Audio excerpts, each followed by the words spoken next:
இயேசு உங்களை நேசிக்கிறார். பிரியமானவர்களே, இந்த நாளில் ஆண்டவர் நம்மளோடு பேசும்படியால் வேதத்திலிருந்து 2 வசனங்களை கூட வாசித்து நாம் கற்றுக்கொள்ளக்கூடிய இந்த வேதத்திலிருந்து ஆண்டவர் நம்மளோடு பேசுகிற வார்த்தைகளை பார்ப்போம்.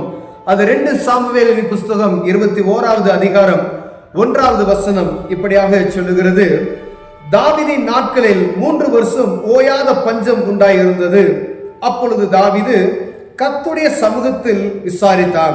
கர்த்தர் கிபியோனியரை கொன்ற சவுலுக்காகவும் இரத்த பிரியரான அவன் வீட்டாருக்காகவும் இது உண்டாயிற்று என்றார். பிரியமானவர்களே, தாவீதின் காலத்துல ஆண்டவர் ஜனங்களை நேசித்து தாவீதை நேசித்தது பிரகாரம் அநேக அற்புதங்களை செய்தார். ஜனங்களை ஆண்டவர் வழிநடத்தி வந்த விதம் வித்தியாசமா இருந்தது. எல்லா சுத்தி இருக்கக்கூடிய அனைத்து ஜனங்களையும் அனைத்து நாடுகளையும் அவருக்கு கையளிக்கப்பட்டதை நாம் வேதத்தில் வாசித்து இருக்கிறோம். பிரியமானவர்களே, அப்படி இருக்கும் பொழுது தாவீதின் காலத்துல 3 வருஷம் பயங்கரமான ஒரு பஞ்சம் இருந்ததாக வேதத்தில் எழுதி வைத்திருக்கிறது. நல்ல ஆட்சி நடந்து கொண்டிருக்கிறது. அப்படிப்பட்ட நேரத்துல ஏதோ ஒரு பஞ்சம். ஆண்டவர் சமூகத்துல போய் தாவீது விசாரிக்கிறார். அவர் விசாரிக்கும் பொழுது ஆண்டவர் சொல்லுகிற காரியத்தை பாருங்க. ஒருவேளை நம்ம குடும்பமா இருக்கலாம், ஆலயமா இருக்கலாம், சபையா இருக்கலாம், இல்ல ஒருவேளை ஒரு கூடுகையா இருக்கலாம், ஒரு பிசினஸா இருக்கலாம், நீங்க உங்க குடும்பத்துக்குரிய ஏதோ ஒரு காரியமா இருக்கலாம். அந்த இடத்துல ஒரு சூழ்நிலை, நிறையான ஒரு சூழ்நிலை வருகிறது என்று வைத்துக் கொள்ளுங்கள். அப்பொழுது முதலில் தேவனுடைய ராஜ்யத்தை நோக்கி நாம் பார்க்க முடியாது. இந்த நாள் ஆண்டவர் நம்மளோடு பேசுகிறார். பிரியமானவர்களே, இவர் ராஜா இஸ்ரவேல் ஜனகத்துக்கு பூராத்துக்கு அவர் ராஜா பஞ்சம் உண்டா இருக்குன்னு சொல்றாரு. பஞ்சத்தை அவர் எங்க போனாலும் அவர் கைக்கு ஆண்டவர் அற்புதத்தை செய்தார். எல்லார் கையும் கொள்ளடிச்சுட்டு வர்றதுல பயங்கரமானவர்.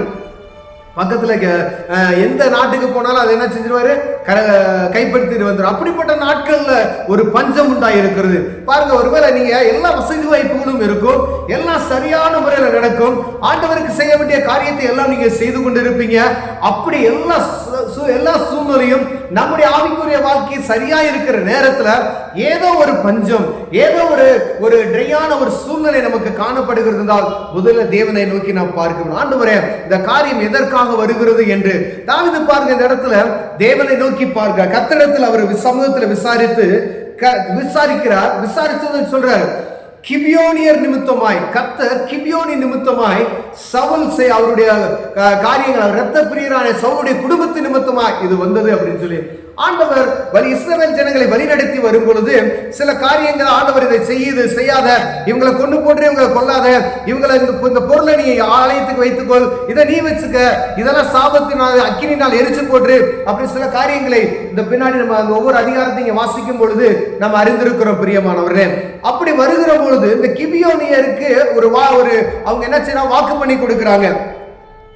ஆகையால் தாவீது கிபியோனரை இஸ்ரவேல் புத்திரருக்கு யூதாவுக்கு காண்பித்த வைராக்கியத்தினாலே அவர்களை வெட்ட வகை தேடினார். தாவீது தேடினார். இஸ்ரவேல் புத்திரர் ஆணையிட்டு இருந்ததும், அதாவது இஸ்ரவேல் ஜனங்கள் அவங்களுக்கு நாங்கள் உங்களுக்கு தீங்கு செய்ய மாட்டோம், இந்த பக்கத்தில் நடந்து போறோம், உங்க தண்ணியை குடிக்க மாட்டோம், உங்க பாதைகளை மாத்திரம் நாங்கள் நடந்து கொள்கிறோம் அப்படின்னு சொல்லி சில ஆட்கட்டில் கேட்டு வருவாங்க. அப்ப வழி விட்டவங்க எல்லாம் என்ன செஞ்சிருவாங்க, அவங்க பாதுகாப்பு வைத்திருந்தாங்க. ஒருவேளை அவங்ககிட்ட போர் செய்யக்கூடிய ஒரு சூழ்நிலை வரும் பொழுது வேறு வழியில இப்ப எரிகோல போய் கேட்கும் பொழுது அவங்க உடனே அப்ப போர் நடக்குது. அப்படிப்பட்டதான காரியத்தில் தான் ஆண்டவர் கிபியோனரை நீங்க என்ன செஞ்சிருக்கீங்க, இஸ்ரவேல் புத்திரர் ஆணையிட்டு இருந்தும் அவர்களை நீங்க கொண்டு அவங்களுக்கு தீங்கு செய்தது நிமித்தமாய், இந்த இரத்த பலியின் நிமித்தமாய் இந்த பஞ்சம் உண்டானது என்று வேதம் சொல்லுகிறது. பிரியமானவர்களே, உடனே அந்த காரியத்துக்கான எல்லா காரியம் பார்க்கிற தாவீது ராஜா பாருங்க. ஆகையால் தாவீது கிபியோனரை பார்த்து, நான் உங்களுக்கு செய்ய வேண்டியது என்ன, நீங்கள் கர்த்தருடைய சுதந்திரத்தை நாங்கள் ஆசீர்வதிக்கும்படிக்கு நான் செய்ய வேண்டிய பிரயாச்சித்தம் என்ன என்று கேட்டார். பாருங்க, உடனே அந்த குறிப்பிட்ட ஆட்களை கூப்பிடுறாங்க.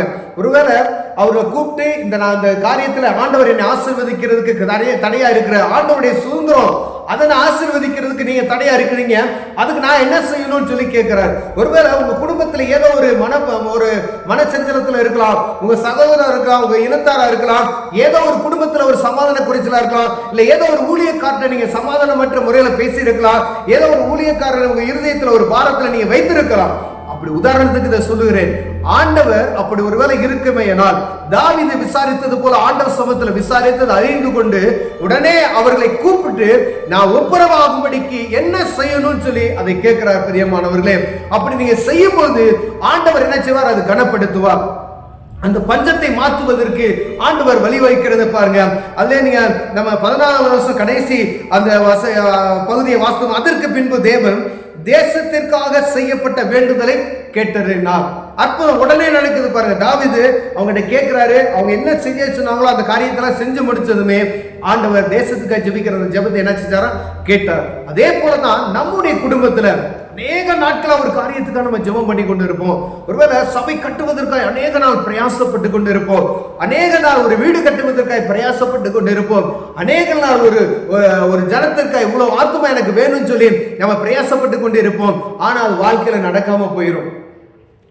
ஆனா தேவ சமூகத்துல போய் ஏன் ஆண்டவரே பாருங்க, அந்த உடனே போற இந்த காரியம் ஏன் நடக்கல அப்படின்னு சொல்லி தேவ சமூகத்துல போய் அவர் கேட்கறது நம்ம பார்க்க முடிகிறது. பிரியமானவர்களே, ஒருவேளை ஏதோ ஒரு காரியம் உங்க இருதயத்துல பாரமா இருக்கிறது. எல்லாம் எனக்கும் ஆண்டவருக்கும் நல்ல ஒரு ஐக்கியம் இருக்கிறது. ஆனா இப்படிப்பட்டதான ஒரு சூழ்நிலை, ஒரு தடை, ஒரு காரியம், ஒரு பஞ்சம், ஏதோ ஒரு காரியம் அப்படின்னு சொன்னா தேவ சமூகத்துல போங்க.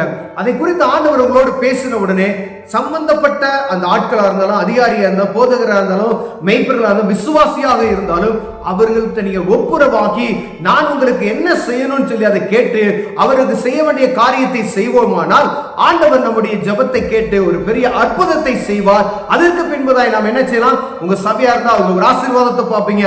ஆத்துமா குறைவா இருக்கு, ஆத்துமா அறுவடையை நீங்க பார்க்க முடியும். ஒருவேளை நம்முடைய ஆவிக்குரிய வாழ்க்கை ஏதோ ஒரு தடுமாற்றமா ஒரு வித்தியாசத்தை பார்க்க முடியும். அற்புதங்களை அடையாளம் உங்களால் செய்ய முடியல. ஆண்டவர் சமூகத்தில் நீங்க இந்த காரியத்தை கேட்கும் பொழுது ஆண்டவர்களை கொண்டு வல்லமையை பயன்படுத்துவதற்கு பெரிய காரியத்தை செய்வார். பிரியமானவர்களே, பார்த்து கொண்டிருக்கிற அன்பு சகோதரனே, சகோதரியம், கர்த்தருடைய பிள்ளைகள், உங்களுக்கு ஒரு பஞ்சம் வருதுன்னா ஆண்டவர் தேவ சமூகத்தில் போய் நீங்க ஆண்டவர்கிட்ட விசாரிங்க. அவர் சொல்கிற காரியத்தை கேட்டு நாம் சுத்தி நம்ம எல்லாம் பார்க்கணும். தாவீது ராஜா கேட்கிறாரு எதனால அப்படின்னு சொல்லி.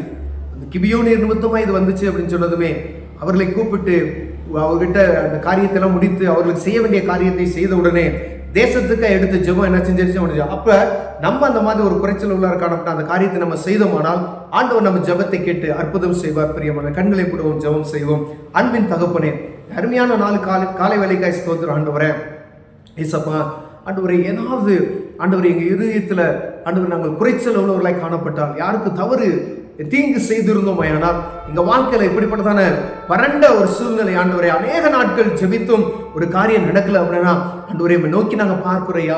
அதை அறிந்து கொள்வதற்கு உம்மோடு ஒரு ஐக்கியம், தேவ சத்தத்தை கேட்பதற்கு ஒரு தேவ பிரசனை எங்களுக்கு வேணும். ஆண்டவரே உதவி செய்யுங்க, புரிந்து கொள்ள உதவி செய்யுங்க, கிருபை பாராட்டுங்க. இயேசுவின் நாமத்தில் பிதாவே, ஆமென், ஆமென்.